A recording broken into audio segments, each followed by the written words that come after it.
Hey guys, welcome back to the channel. Thank you so much for all of the feedback that you guys have been giving me on the last few videos. You know what I'm gonna say before we even get started. If you are not subscribed, please click the link, pause the video, and go down and subscribe below.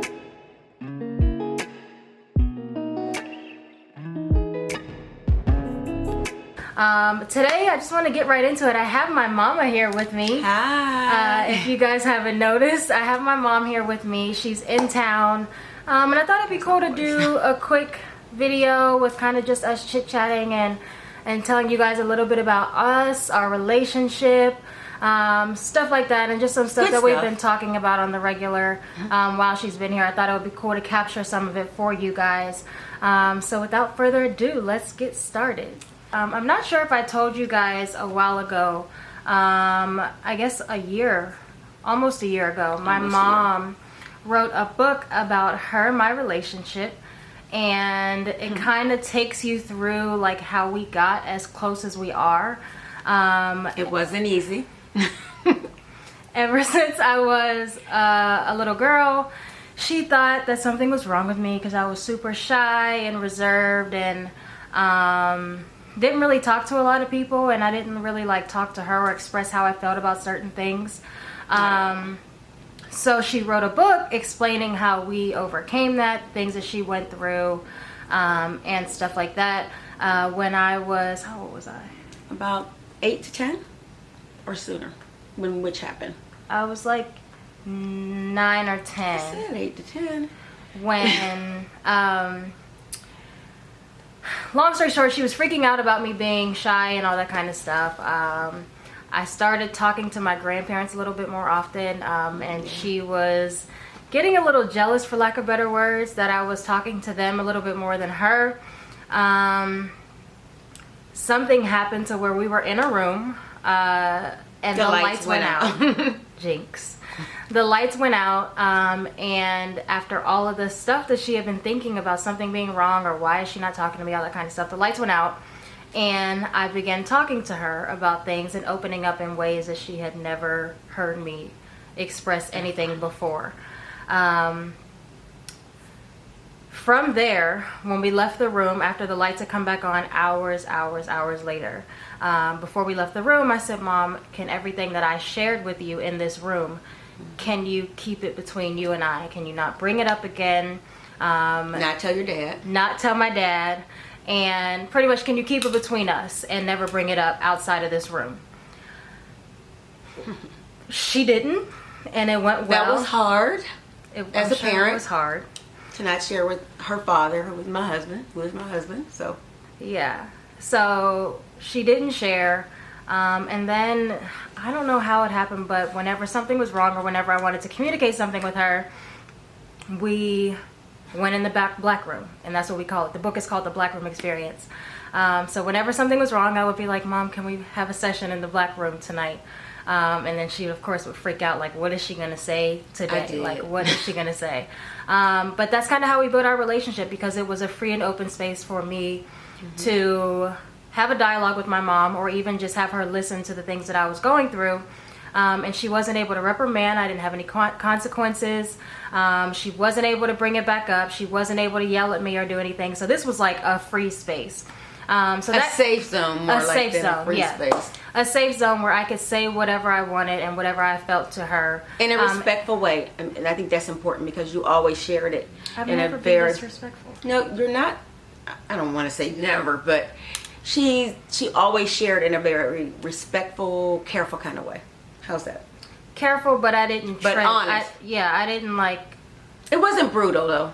I was brutal on myself.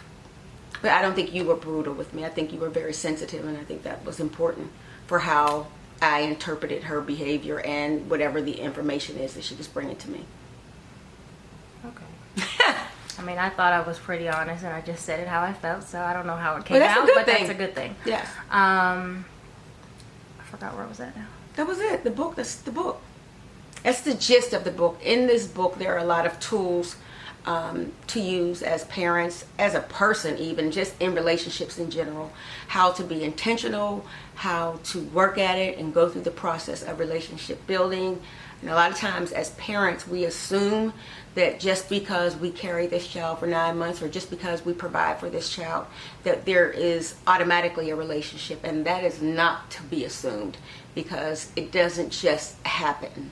Once that umbilical cord is cut, it really is cut, and you have to build again from that point over. And there may be other times in the relationship that you just have to build again, because people change, people grow, people go through things. There are transitions in life, and that's what we continue to do, and this is a part of that. Yep, and I also want to say that another pro of us having this room was I always had somebody to go to with things, and I think a lot of my friends and people that I knew, like, it was like anything that you heard in the street or heard at school, that's where you learned it. But I was always able to take it back and say, Mom, I heard this at school, I learned this at school, like, I don't know if I believe it, but, like, is this true? Like, is this what happens when this happens? And all that kind of stuff. So, like, I never really had an outside ear that I was forced to listen to, because I always was able to bring it home and tell my mom. And that was with the things that she wanted to hear about me and the things that she didn't. Because there were times where she was like, oh my gosh, please stop, don't tell me anymore. And I'm like, nope, you got to listen, because that was the benefit this environment of the Black Room, because most of the times we were in the dark. So I had facial expressions. No, she couldn't see my facial expressions. There were many times that tears were dropping from my eyes, but she couldn't see that. I was frowning. Sometimes I was angry, but she didn't have the advantage of seeing that, and I felt covered. I felt like I was also. I too was in a safe zone to be able to hear and listen and have emotions arise that I just had to silence, but they were there. Yep. So that's what the book was about. Anyone who knows me knows how close I am to this lady, and how influential she is in my life. So I just wanted to share a little bit with you guys. I'm going to put a link for you guys to be able to purchase the book if you'd like, down in the description box. But I also wanted to talk a little bit to my mom about, like, the things that I see. Have you heard me keep saying it? That's okay. I didn't teach her that, by the way. I mean, it's a nervous itch type thing. About the things that she made sure or wanted to, like, impart in me as a woman, and then also as a woman of God. Like, what were those things that you were like, okay, I have a daughter, these are my experiences, and I want to make sure to put these, I want to make sure that she has these traits. Or these key ingredients. To life, yeah. Well, I would know, there are 2 points I would make on that. As a woman, I wanted to make sure that JaLisa always respected herself, and that wasn't an easy task, because I believe as a parent, as a mentor, as a coach, you have to be an example of what you're trying to get someone to take part in. I felt like that if I was an example of what it looks like to have self-respect, to stand up for myself, to represent myself well, to speak well, to love well, to do all the things that I knew to do at my best, not perfectly, but at my best, that would help. So number one, to be an example and show her always how to have self-respect for herself. And number two, as a woman of God, how important it was to build a relationship with God for herself, because I knew that she wasn't always going to be 8 or 12 or 6 or 20. At some given point in life, she would need to go and have a relationship with God for herself. And there were places I wouldn't be with her. There were times where she wouldn't be able to reach me. But I knew if she had built a relationship with God, that she would always have an open ear to someone who could change the situation, to someone who could alter it. There are some things that she brought to me that I couldn't change. I couldn't alter it. And I felt like as long as I taught her how to build a relationship with God through prayer, through consistency with God, and intentionally building that relationship, that she could live life at least knowing that she was never alone.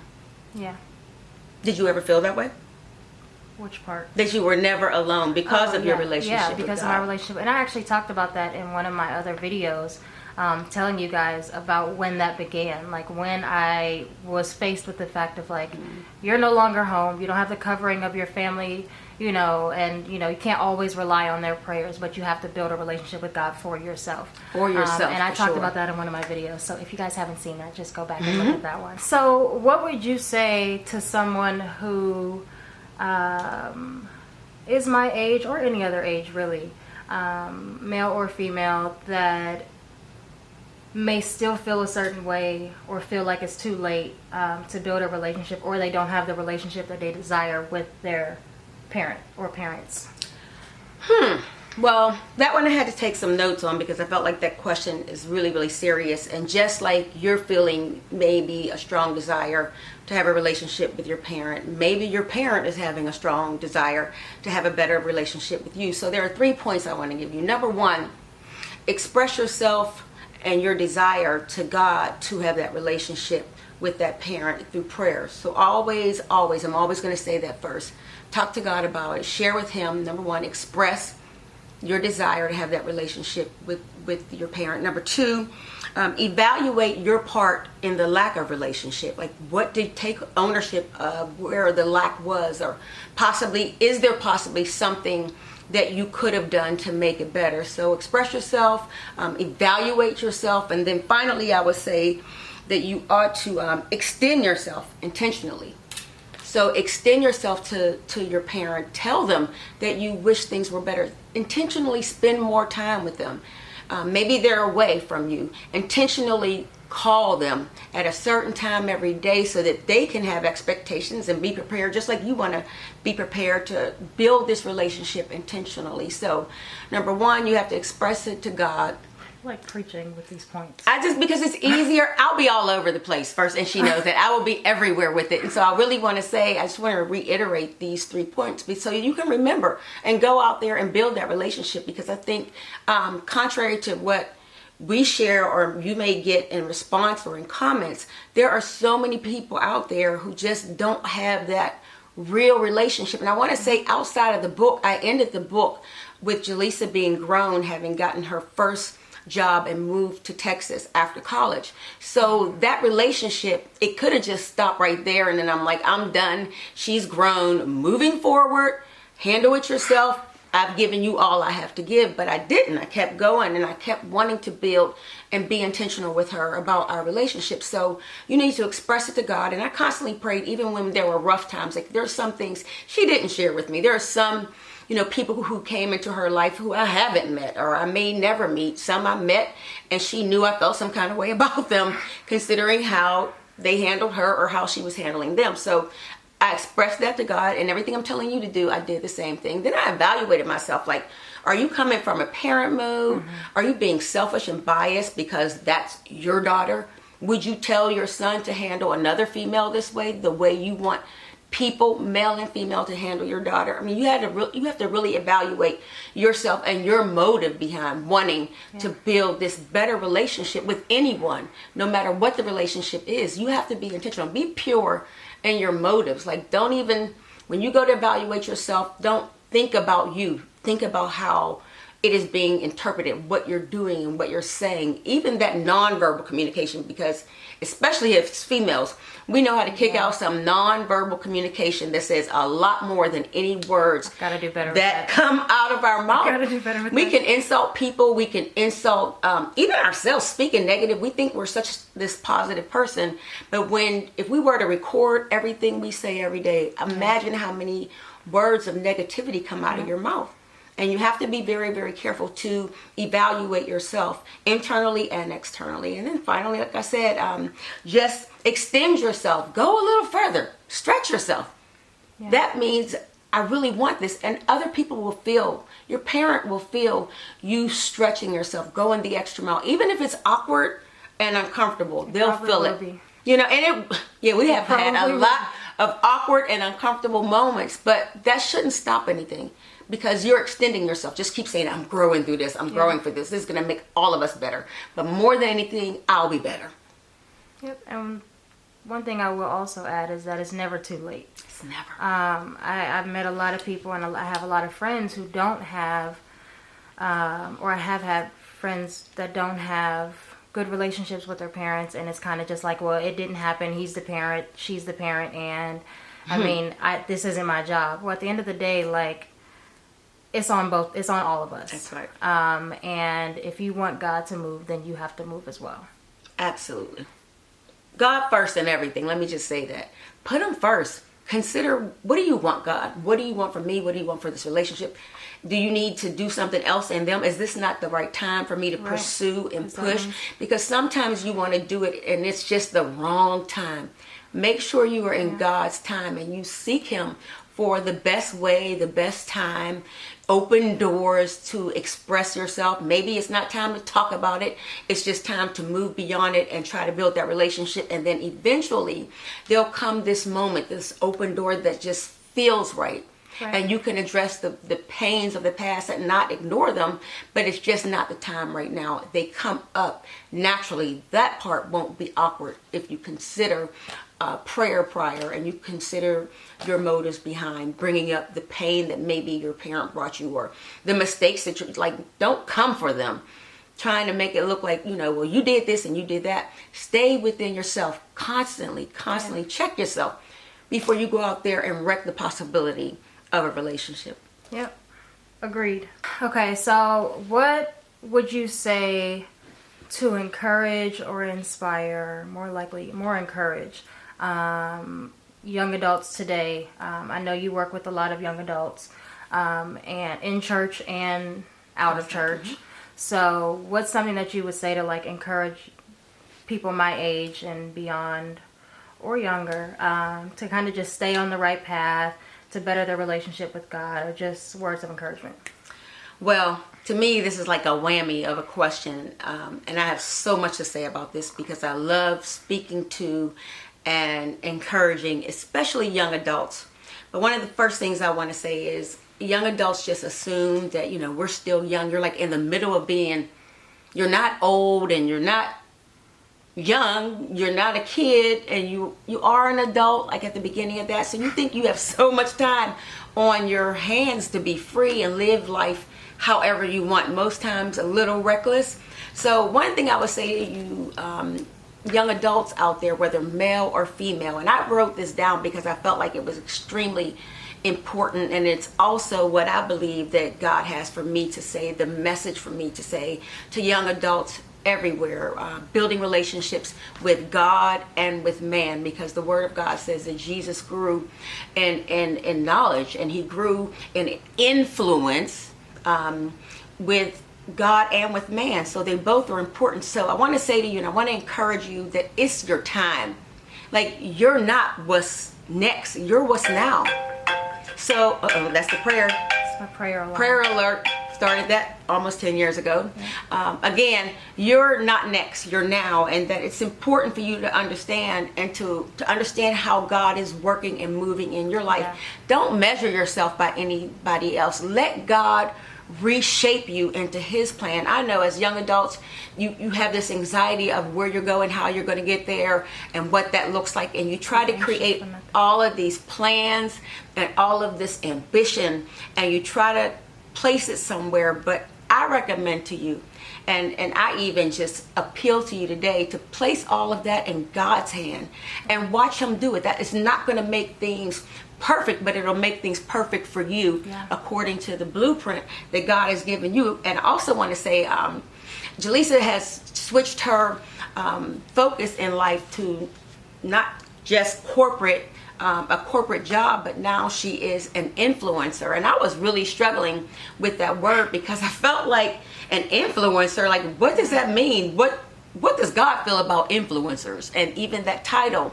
But as I learned from her, as I listened to her speak about it and share and educate older adults on what that looks like, I thought that is such a powerful title. And I want to say to every young adult out there, you are an influencer. Whether it's one person or 10 million people, whether it's your family, your friends, your followers, you are an influencer. And I think that is extremely important. Despite all of your mistakes and failures, bad decisions, God sees you as an influencer. You are an ambassador. Go out there and get it done. And don't look at the numbers, because sometimes numbers can keep you in a box. Yes. Numbers can stop you from being everything that God has planned for you to be. You know, that exceedingly abundantly above all you could ever ask or think about yourself. Like, come on, get in his will, get in his plan. Yeah. He has good plans for you. I mean, it may feel rough, but it's good for you. He is creating and causing a diamond to come out of you. But if you do your will, your way, your ambitions, your plans, your way, and not God's, you're going to understand a whole new level that won't be comfortable. And I'm not saying get in a comfortable zone, but you won't feel like it's right because it's not right. Yeah. But begin to just, again, build that relationship with God and pray about it. And I also want to say that you are this influencer who God has already given the power for certain people. There's certain things that people won't hear. There's certain advice. There's certain messages that people won't get until it comes from you. Not from the person with 10 million followers, not from but you are your own influencer to the people that God has assigned to your life. And that may be deep or sound crazy to somebody who's like, I'm not like that with God. You don't have to be like that with God. God is like that with you. Yep. He has a plan whether you choose him or not. He still has a plan because he created you. He created all of us. So get in the plan. Get to know it good and be good at it. Work at it. Work at that relationship so you can constantly hear what God is saying. And when God turns left, you're not still going straight, trying to do things your way. Right. That does happen a lot, huh? Yeah. So I just want to say, do that, and then watch yourself win after that. There's another part to that. Like, we go through things, this sunshine and rain. We have ups and we have downs. But at the end of the day, if you choose God, if you pray and ask him for his plan, you already win. Like, this is it. It's laid out for you before your mother and father conceived you. And you gotta walk and own it. Like, you gotta walk and own it. And I always tell people, like, you gotta see yourself the way that God sees you. We can be so hard on ourselves, and at the end of the day, like, God sees us all as kings and queens. Absolutely. So stop being so hard on yourself and see yourself. And I guarantee when you start doing that, you're gonna be like, oh, what can I do? What'd you say? I can't. That'll make you go for it. Enemy just said what and did what? Oh, like, you know what I mean? And you gotta be confident in it. Be confident in him. I know you guys always see the posts people saying confidence. That's being confident in who God, being confident in the God that is in you. Exactly. And you got to say it, though. You have to talk it every day. When you feel like, the minute you fail, the minute you feel like you made a bad decision, those are just launching pads. Yeah. For God saying, okay, I want you to know that you can't do it in and of yourself. You're going to need me through this. And I allowed that to happen for a reason. Ask them what the reason is. So when people tell you no, be like, okay, thank you for that no. That means there's something I can do better. It's all you're equipped to be your best. You have been created to win. And I just want to say to you today, if you're out there, be encouraged. Go out there and win. Get it right, even in your mistakes. Use every mistake, failure, bad decision as a launching pad. Take off. We are already in July of 2018. Take off. Live this life to your fullest. Enjoy it, knowing that God has your back, knowing that you're not in it alone. Finally, I want to say this other level that you go to after all of that, of being this influencer, this ambassador, this person that God has called you to, when you begin to say yes to the Lord and listen to everything he tells you to do, then there is impact. Not only in your life, but in the lives of others. Go out there and be an influencer who makes impact in the earth, impact in people's lives, in the kingdom of God. If you are not doing something to help someone else or even to help yourself grow, speaking life into every dead looking situation, breathing on dead bones in dry valleys and telling those bones to live. Preach. I'm just saying, telling them to live. You got this thing. Don't be discouraged. There's a call on your life. If you're listening to this right now, there is a call and a purpose on your life. Share it with somebody else who gets discouraged and feels like, well, I'm not an entrepreneur. I don't have a business. I'm not this successful like these other people are. I don't have a body like that. I don't look like that. I don't talk like that. Be who God made you. That's the confidence that she's speaking of. Be who God has made you to be. And he made you to be an influencer. Go out there and impact the world with who you are. Yes. I felt that. Yes. I don't think I need to say anything else. Wow. If you guys are not subscribed, please subscribe below. Let me know in the comments what you guys took away from this video. Let me know Yes, what else please. you want to see. If you want to see Mama more often, Hey. I'm also going to put the link to the book, the link to my hair, Yes. and All about what you. else? All that stuff. So, hope you guys enjoyed the video. Be Thank you encouraged. for listening. Keep God first. See yourself Yes. the way that God sees you. Win. And win. Win. Win. Peace Win. out.